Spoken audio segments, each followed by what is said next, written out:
मेरे 11th-12th के students, आज जीओसी का हम शायद लास्ट वीडियो शेयर कर रहे हैं। वो है 20th नंबर वाला। पिछले वीडियो में हमने आपको एलिमेंट डिटेक्शन कराया था, जिसको हमने कहा था क्वालिटेटिव एनालिसिस। उसमें हमने आपको नाइट्रोजन, सल्फर, हेलोजन का टेस्ट करना बताया था।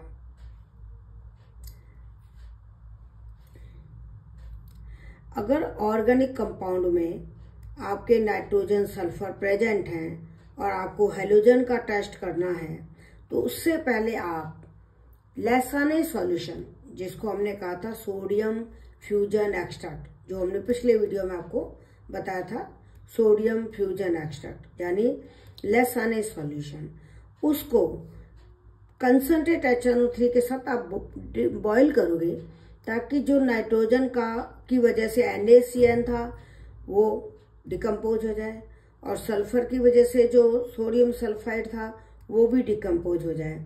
तो ये एक क्वेश्चन बनता है कि हेलोजन का टेस्ट करने से पहले लैसाने सॉल्यूशन को कंसंट्रेट HNO3 के साथ बॉईल क्यों करते हैं। तो आप यही बताओगे कि sodium cyanide and sodium sulphide को डिकम्पोज करने के लिए। अब हमारा है टेस्ट ऑफ फास्फोरस। फास्फोरस का कैसे पता लगाएंगे। ऑर्गेनिक कंपाउंड है, उसको सोडियम पेरोक्साइड के साथ हीट करो, तो जो ऑर्गेनिक कंपाउंड के अंदर फास्फोरस था वो इसमें चेंज हो जाएगा फॉस्फेट में, सोडियम फॉस्फेट में। अब इस सोडियम फॉस्फेट को बॉईल करो कंसंट्रेट HNO3 के साथ, तो सोडियम फॉस्फेट से फास्फोरिक एसिड बन जाएगा। अब इस फास्फोरिक एसिड में अमोनियम मॉलिब्डेट डाल दो। ये अमोनियम मॉलिब्डेट है, तो कैनेरी येलो प्रेसिपिटेट बनेगा। कैनेरी येलो मीन्स सरसों के फूल जैसा कलर, मस्टर्ड के फ्लावर जैसा कलर आएगा, और ये कंपाउंड बनेगा फास्फो अमोनियम मॉलिब्डेट भी बोल सकते हो, अमोनियम फास्फो मॉलिब्डेट भी बोल सकते हो। इसमें अमोनियम फास्फेट है और 12 मॉलिब्डेनम ऑक्साइड है। इसका कैनेरी येलो प्रेसिपिटेट बनता है, उससे पता चलता है कि फास्फोरस प्रेजेंट है। अब अगला टॉपिक हमारा है क्वांटिटेटिव एनालिसिस। पहले हमने पढ़ा था क्वालिटेटिव। क्वालिटेटिव मीन्स क्वालिटी पता लगाना, यानी ऑर्गेनिक कंपाउंड में कौन कौन से एलिमेंट्स हैं उनका हमने पता लगाया था। लेकिन क्वांटिटेटिव एनालिसिस में हम उन एलिमेंट्स की परसेंटेज कैलकुलेट करेंगे। परसेंटेज कैसे ज्ञात करते हैं, उसके लिए बहुत सिंपल तरीका है।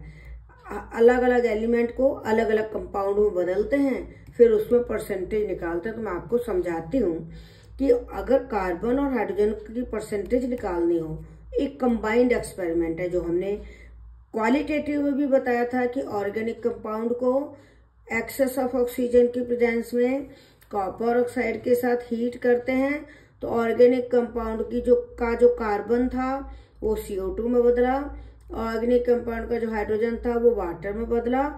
अब CO2 का मास हम डिटरमिन करने के लिए क्या करेंगे, इस मिक्सचर को U ट्यूब, जिसके अंदर KOH का सॉल्यूशन भरा हुआ, उसमें पास करेंगे, तो CO2 एब्जॉर्ब हो जाएगी।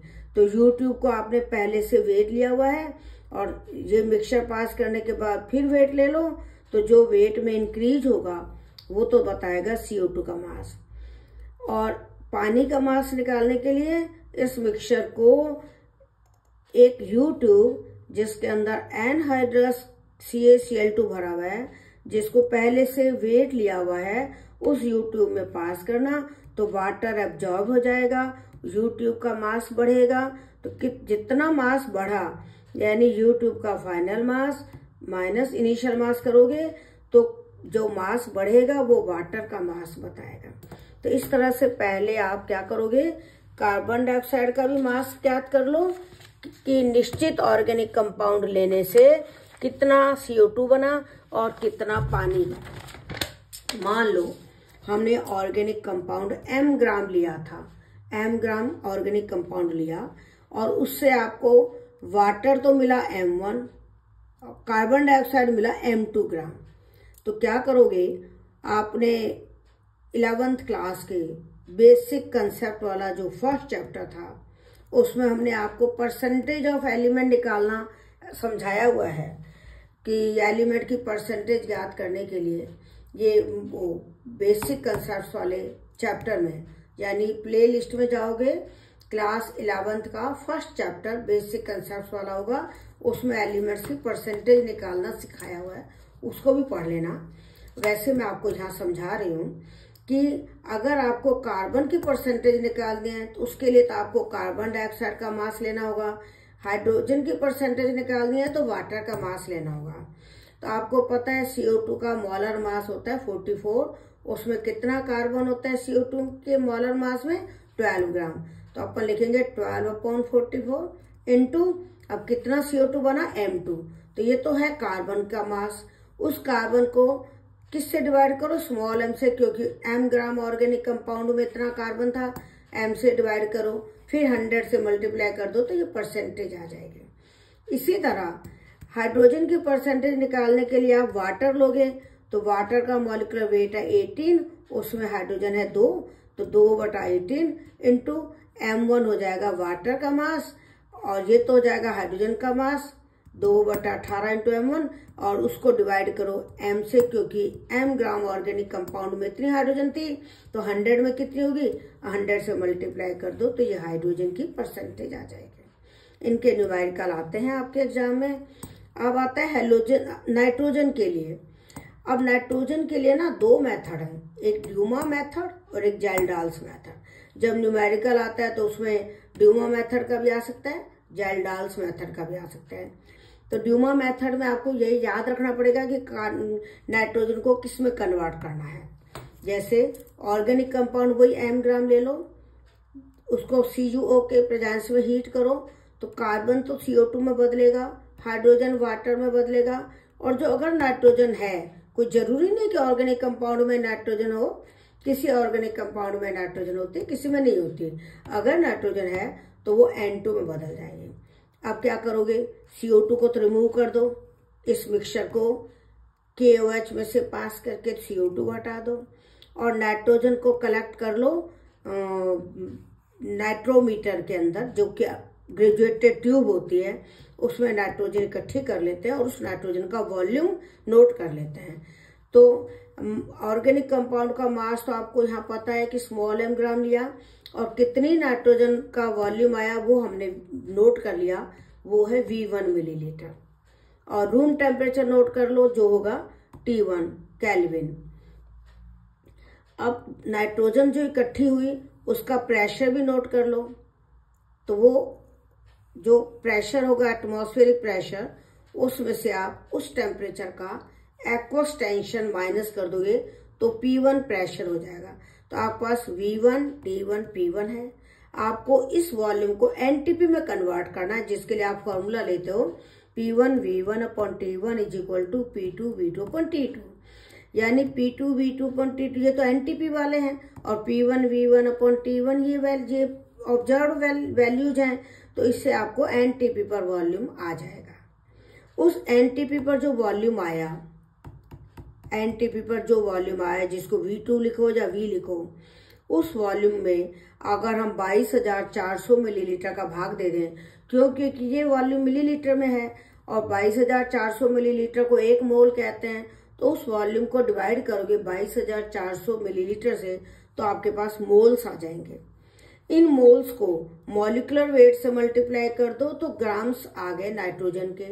अब वो जो ग्राम्स हैं वो तो M में मिले, क्योंकि M ग्राम ऑर्गेनिक कंपाउंड था, तो 100 में कितने होंगे, 100 से मल्टीप्लाई कर दिया, तो ये आ गई percentage of nitrogen. Dumas method समझ में आ गई।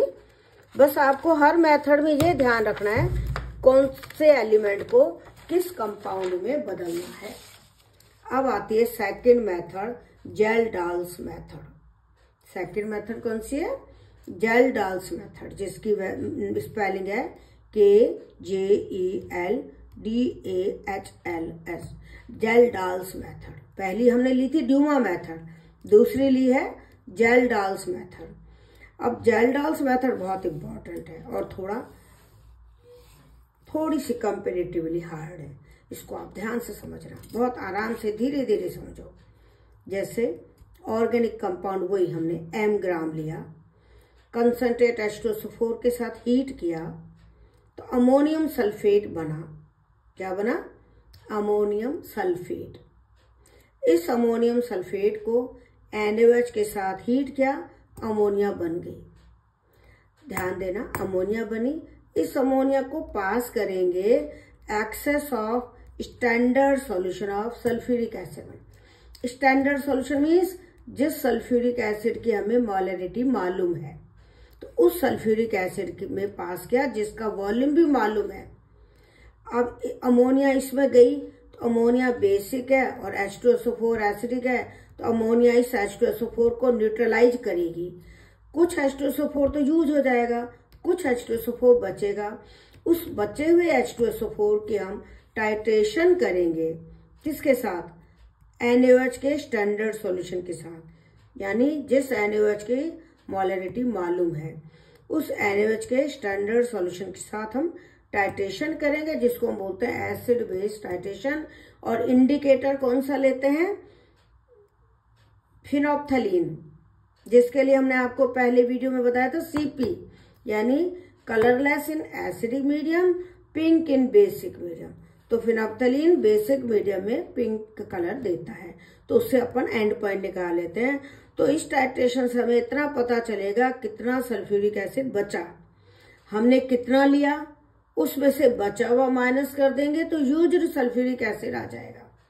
तो देखिए, मास ऑफ ऑर्गेनिक कंपाउंड तो स्मॉल m ग्राम है, volume of sulphuric acid of molarity m taken, यानी ये वाला वॉल्यूम जो हमने सल्फ्यूरिक एसिड का लिया था वो है V millilitre. Volume of NaOH of molarity m used for the titration of excess of sulphuric acid, जो यहाँ बचा था ना, उस सल्फ्यूरिक एसिड की टाइट्रेशन करने के लिए हमको कितना NaOH रिक्वायर्ड हुआ, वो आया V1 मिलीलीटर। NaOH की मोलरिटी भी m है, सल्फ्यूरिक एसिड की मोलरिटी भी m है।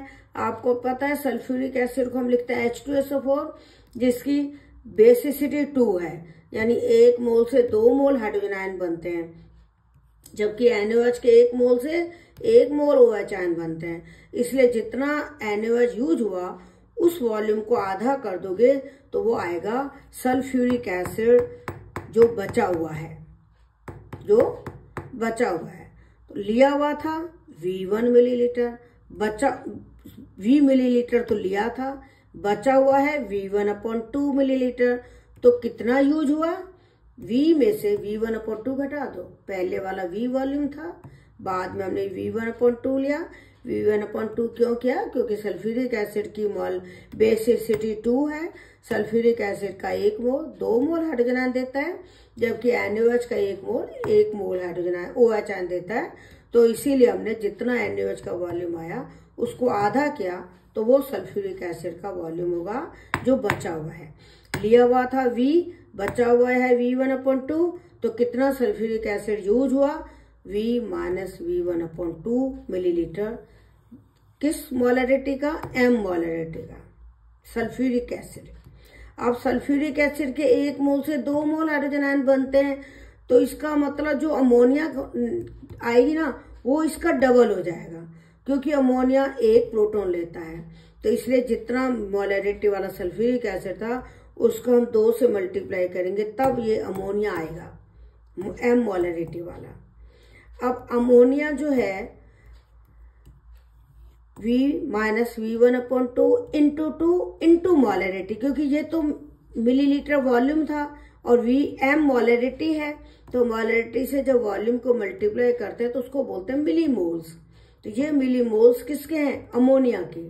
ये मिलीमोल किसके है? अमोनिया के। अब मिलीमोल को 1000 से डिवाइड कर दो तो अमोनिया के मोल्स आ गए। अब अमोनिया में 1 मोल में 14 ग्राम नाइट्रोजन है, तो नाइट्रोजन कितनी आएगी? जो ये मोल आए थे उसको 14 से मल्टीप्लाई कर दो तो नाइट्रोजन की अमाउंट आ जाएगी। ये जो अमाउंट आई नाइट्रोजन की, इसको स्मॉल m से डिवाइड किया, फिर 100 से मल्टीप्लाई किया तो परसेंटेज आ जाएगी। ये जो नाइट्रोजन की अमाउंट आई है उसको स्मॉल m से डिवाइड करो, 100 से मल्टीप्लाई करो तो नाइट्रोजन की परसेंटेज आ जाएगी।